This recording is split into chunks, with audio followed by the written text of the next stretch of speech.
कहानी की शुरुआत होती है जापान से, जहां पर कि शिप के द्वारा कुछ अनजान कंटेनर जो हैं वह जापान आ जाते हैं और उन कंटेनर में लाल चंदन की लकड़ियां भरी हुई थी और साथ ही साथ पुष्पा भाव भी इन्हीं लाल चंदन की लकड़ियों के साथ मौजूद थे। जब जापानियों ने देखा तो उन्होंने पुष्पा भाव को उल्टा टांग दिया, लेकिन जैसे तैसे पुष्पा भाव अपने हाथ छुड़ाएं और इन जापानियों से फाइट करने लगे। मालूम चलता है कि दरअसल में इन लोगों ने लाल चंदन की लकड़ियां तो अपने पास रखी, लेकिन कई दिनों से पेमेंट नहीं कर रहे थे, जिस वजह से पुष्पा भाव को यहीं पर आना पड़ा। तो यहाँ पर पुष्पा भाव इन लोगों से एक बहुत तगड़ी फाइट करते हैं, लेकिन आखिर में पुष्पा भाव को गोली लग जाती है और वह समुद्र में गिर जाते हैं। लेकिन तभी मालूम चलता है कि यह मजहब एक सपना था, जो अब मालूम चलता है कि पुष्पा भाव सिंडिकेट का लीडर बन चुका और लाल चंदन की लकड़ियों को कहाँ भेजा जाना चाहिए और यह सब कुछ पुष्पा डिसाइड करता है। पुष्पा तो पूरी तरह से राज ही कर रहा था, लेकिन उसके साथ बहुत सारे दुश्मन भी। उन्हीं में से पहले नंबर का दुश्मन है भंवर सिंह शेखावत, जो कि आईपीएस है। फिल्म के पहले भाग में पुष्पा ने शेखावत को नंगा दौड़ाया था, तो अपनी बेइज्जती का बदला लेने के लिए शेखावत कुछ भी कर सकता है, इसीलिए वह एक प्लान बनाता है। जब पुष्पा के लड़के जंगल में जाकर लाल चंदन की लकड़ियों को काटने जाते हैं तो वहाँ पर भंवर सिंह शेखावत भी वहाँ पर पहुँचकर इन लोगों प्लान बनाकर अरेस्ट कर लेता है, क्योंकि लाल चंदन की तस्करी में हमेशा पुष्पा बच जाया करता था, क्योंकि उसके पास कोई भी सबूत नहीं थे। शेखावत इन मजदूरों को बुरी तरह से मारता है और इन सभी 230 मजदूरों को जेल में डाल देता है, जिसके बाद एंट्री होती है पुष्पा भाव की, जो कि पुलिस स्टेशन पहुंचते ही लेकिन वहां पर शेखावत मौजूद नहीं था, लेकिन कुछ इंस्पेक्टर मौजूद थे। यहाँ पर पुष्पा भाव सारे मजदूरों को लेने के लिए ये नहीं आए थे, बल्कि सिर्फ और सिर्फ सीनू को लेने के लिए आए थे, क्योंकि आज उसकी शादी है। जब पुष्पा यहाँ से सीनू को ले जाने लगा तो उसने देखा कि सीनू के ऊपर बहुत सारे चोट के निशान हैं। जब उसने अपने सारे मजदूरों को देखा तो उसका दिमाग खराब हो गया, क्योंकि पुष्पा के सारे मजदूरों को शेखावत ने बुरी तरह से मारा पीटा था।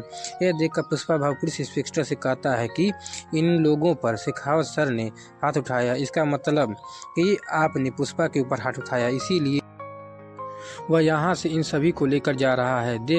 यह देखकर इंस्पेक्टर और बाकी पुलिस वाले कहते हैं कि अगर आप इन सभी को लेके चले जाएंगे तो हमारी नौकरी भी चली जाएगी। यह सुनकर पुष्पा भाव इनसे कहता है कि आज से तुम्हारी रिटायरमेंट तक कितना भी पैसा तुम जोड़ने वाले हो, उन सारे पैसों को पुष्पा देगा, मतलब कि आज तुम्हारा रिटायरमेंट हो रहा है। पुष्पा इन सभी का रिटायरमेंट कर देता है और जब शेखावत पुलिस स्टेशन पहुँचता है तो वह समझ गया था कि सभी को पुष्पा भाव ने समझ लिया है। तो इस तरह से पुष्पा भाव इलीगल काम तो करता है, लेकिन वह अपने मजदूरों का बहुत ज़्यादा ख्याल रखता है और साथ ही साथ अपनी बीवी श्रीवल्ली से भी बहुत प्यार करता है।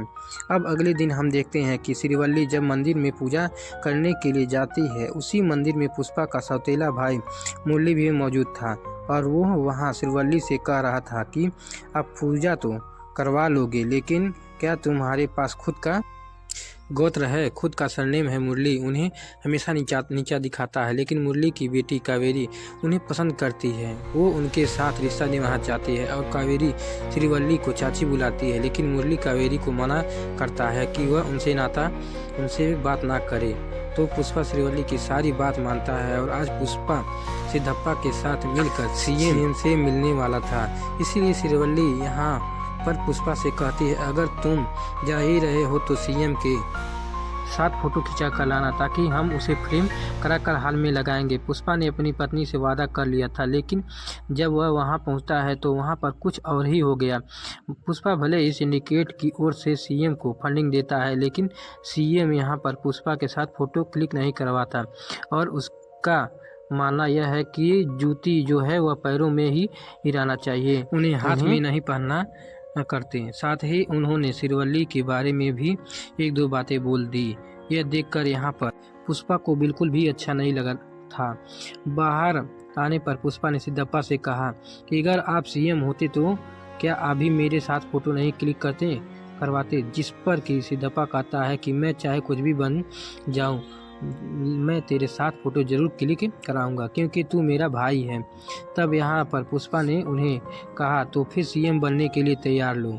पुष्पा सिद्धप्पा ने एक कदम सीधा सवाल पूछता है, सीएम बनने के लिए लगभग कितने रुपए की जरूरत पड़ेगी? यहाँ पर कहता है लगभग 100 करोड़ की जरूरत पड़ेगी। पुष्पा यहाँ पर उनसे कहता है कि मैं तुम्हें 500 करोड़ दूंगा, लेकिन सीएम तुम्हें ही बनना होगा।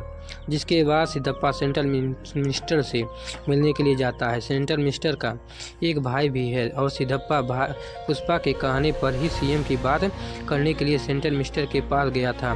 साथ ही पुष्पा ने उनके पास एक सोफ़ा भिजवाया था जिसके अंदर 25 करोड़ थे। सिद्धप्पा ने जब यह सारी चीज़ें देखी तो उन्होंने पुष्पा से कहा कि ये सब तो कुछ तो ठीक है, इस तरह से पैसा बहाना ठीक नहीं है क्योंकि लेकिन पुष्पा के पास कुछ प्लान थे जो कि वह सिद्धप्पा को बताता है कि वह कहता है कि अब पुष्पा नेशनल नहीं रहा बल्कि इंटरनेशनल हो गया है। लाल चंदन की लकड़ियों की डील वह सिर्फ मुर्गन से किया करता था जिसके बदले में उसे 1 टन का सिर्फ 150 करोड़ रुपया मिलते थे, लेकिन अगर वह इस डील को विदेश में लेकर जाए तो उसे 2 से 2.5 करोड़ रुपये मिल सकता है प्रत्येक टन पर। तो ज़्यादा देर ना करते हुए पुष्पा जो है तुरंत ही विदेश पहुंचता है जहां पर कि उसकी मुलाकात होती है एक बहुत बड़े बिजनेसमैन से। वहां पर वह इन लाल चंदन की लकड़ियों की डील करता है और वह उसे 2000 क्विंटल लकड़ियों को उन्हें देना था। बदले में पुष्पा को 5000 करोड़ रुपए मिलने वाले थे। तो पुष्पा अपने सिंडिकेट के साथ के बारे में मेंबर को एक्टिव कर देता है और उनसे कह देता है कि सारे जगह से मुझे लाल चंदन की लकड़ियां चाहिए। सिंडिकेट के सारे मेंबर जो हैं वह लाल चंदन की लकड़ियों के जुगाड़ करने लगते हैं और वह लाकर वह पुष्पा को देने वाले थे, लेकिन तभी एंट्री होती है मंगल चीनू और उसकी वाइफ की। उन लोगों को मालूम चल जाता है कि पुष्पा जल्द ही 2000 क्विंटल लाल चंदन लकड़ियों को बाहर भिजवाने वाला है और वह इस बात शेखावत को जाकर कहते हैं ताकि शेखावत उन्हें जब्त कर ले। साथ ही मंगल चीनू और उसकी वाइफ शेखावत से यह भी कहते हैं कि वह सिंडिकेट के मेंबरों को डरा धमकाए ताकि सारे सिंडिकेट के मेंबर डर जाएं और वह यह काम ना करें। बात कुछ ऐसी है कि मंगल चीनू खुद ही सिंडिकेट का प्रेसिडेंट बनना चाहता है। तो भंवर सिंह को जब यह बात मालूम चली तो उसने सारे चेक पोस्ट पर नाकाबंदी करवा दी। तभी चेक पोस्ट पर एक लाल चंदन से भरा ट्रक पहुंचा। शेखावत वहां पहुंचा और इस बार उसने बिल्कुल भी रहम नहीं की और उस सारे के सारे ट्रक को उसने जला दिया। साथ ही सिंडिकेट का मेंबर जब यहां पर पहुंचा तो घाट उतार दिया था, जबकि मंगल चीनू चाह रहा था कि बस वह से डराए धमकाए, लेकिन भंवर सिंह कहता है कि उसका डराने का अंदाज थोड़ा अलग है। अगर मैंने इसे मार दिया है तो सिंडिकेट ने बाकी मेंबर भी स्मगलिंग करने से डर जाएंगे। तो सिंडिकेट का मेंबर मारा गया है। उसकी श्रद्धांजलि पर सभी लोग पहुंचते हैं और सिर्फ पुष्पा को छोड़कर, लेकिन सभी मंगल चीनू और वहीं के कुछ लोग हैं जो वह सिद्धप्पा के कहने लगते हैं कि अगर पुष्पा और भंवर सिंह के बीच में दोस्ती नहीं हुई तो वह ऐसे ही लोगों को मारता रहेगा और अगर ऐसा ही चलता रहेगा तो फिर पुष्पा को प्रेसिडेंट से हटा देना चाहिए। लेकिन सिद्धप्पा यह होने से नहीं देख सकता, इसीलिए सिद्धप्पा तुरंत ही भंवर सिंह के पास पहुंच जाता है और वह उसे कुछ रिश्वत बगैर देने की कोशिश करता है। वो उसे लगभग 10 करोड़ रुपए दे रहा था, लेकिन भंवर सिंह नहीं मानता। वह कहता है कि उस रात मुझे उसने नंगा दौड़ाया था और मैं उसे किसी भी हालत में उसे नहीं छोड़ने वाला। तभी यहाँ पर सिद्धप्पा कहता कि अगर वह तुमसे माफ़ी मांग ले और सभी के सामने सारी कह दे तो तुम क्या उसे माफ़ कर पाओगे? यह सुनने के बाद भंवर सिंह तुरंत ही यहाँ कह देता है और कहता है कि पार्टी का इंतजाम करो ताकि सभी के सामने पुष्पा उसे माफ़ी मांग सके। पार्टी के दिन सभी लोग यहाँ पर पहुँच जाते हैं। सभी लोग को यह देखना था कि आखिर पुष्पा भंवर सिंह से माफ़ी मांगता है या फिर नहीं, क्योंकि पुष्पा आज तक झुका नहीं है। क्या वह आज झुकने वाला था? पुष्पा सिद्धप्पा सिरवल्ली और कटलेट के कहने पर सिंडिकेट की भलाई के लिए है, यहाँ पर उसने माफ़ी मांगने के लिए कह देते हैं। पुष्पा भी बहुत ज़्यादा शराब के नशे में था, इसीलिए वह सभी के सामने भंवर सिंह से माफ़ी मांग लेता है।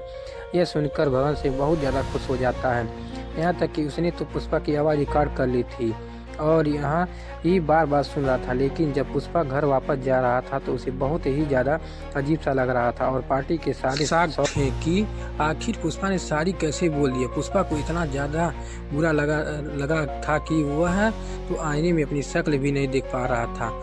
इसे इतना तेज गुस्सा आता है कि वह सभी को सड़क पर ही छोड़ देता है और कार को वापस घुमाकर उसी पार्टी में वापस पहुंच जाता है।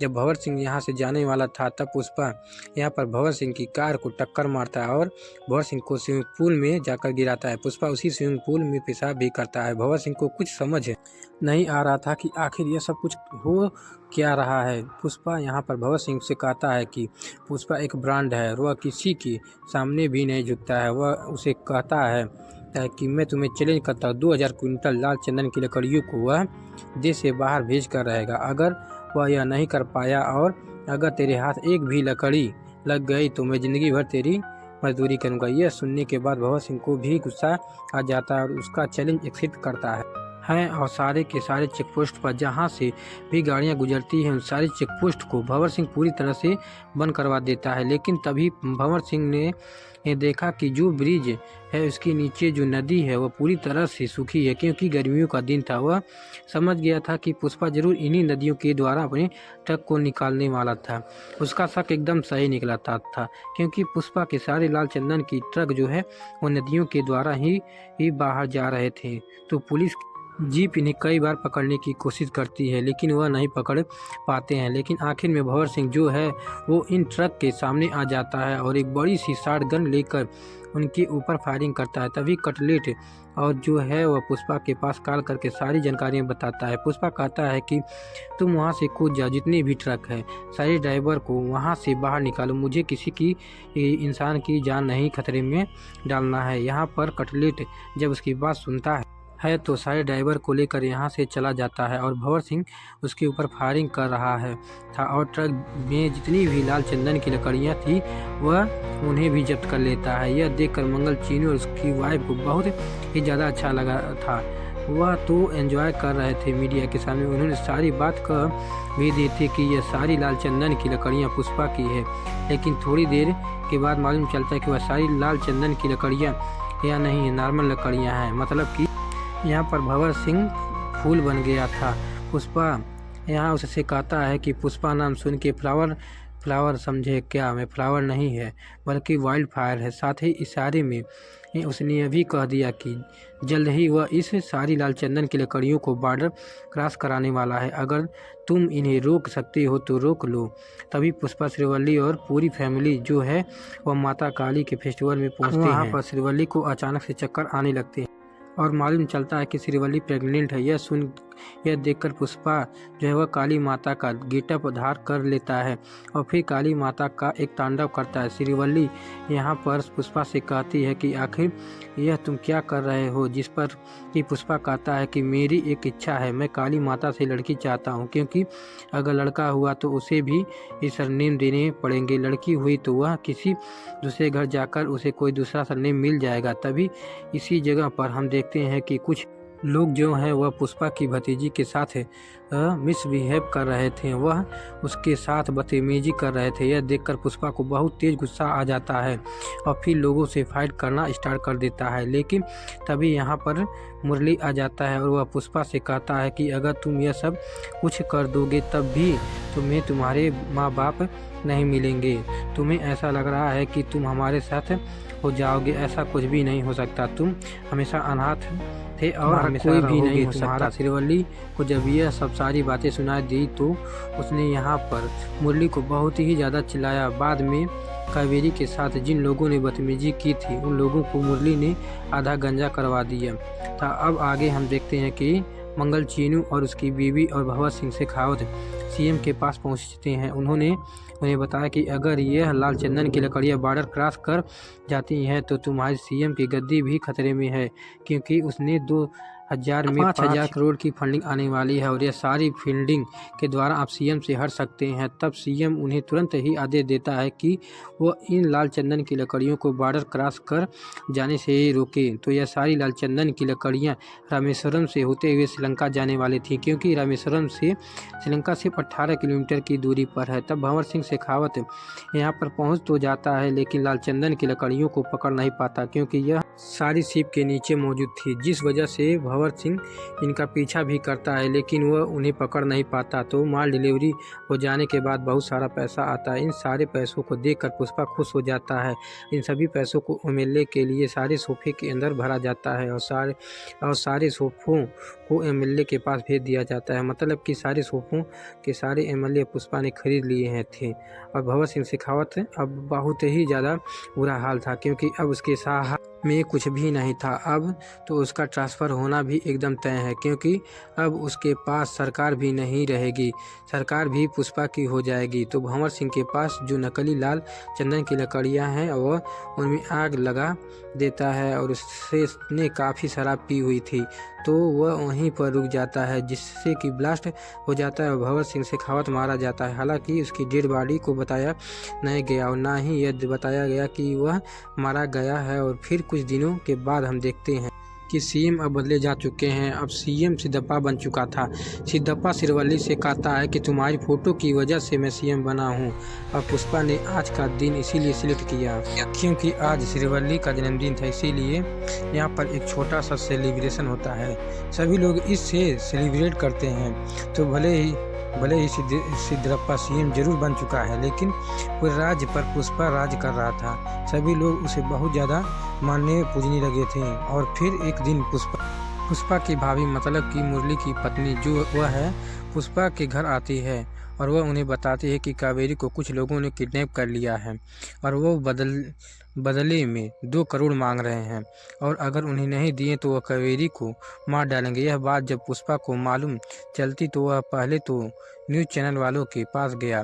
वहाँ लाइव आकर उसने उन लोगों से कहा कि अगर मेरी भतीजी को कुछ भी हुआ तो उन्हें वह मार डालेगा। उनके पास सिर्फ 1 घंटा है और 1 घंटे के अंदर वह उसे सौंप देते हैं तो वो उन्हें रहम की भीख देगा।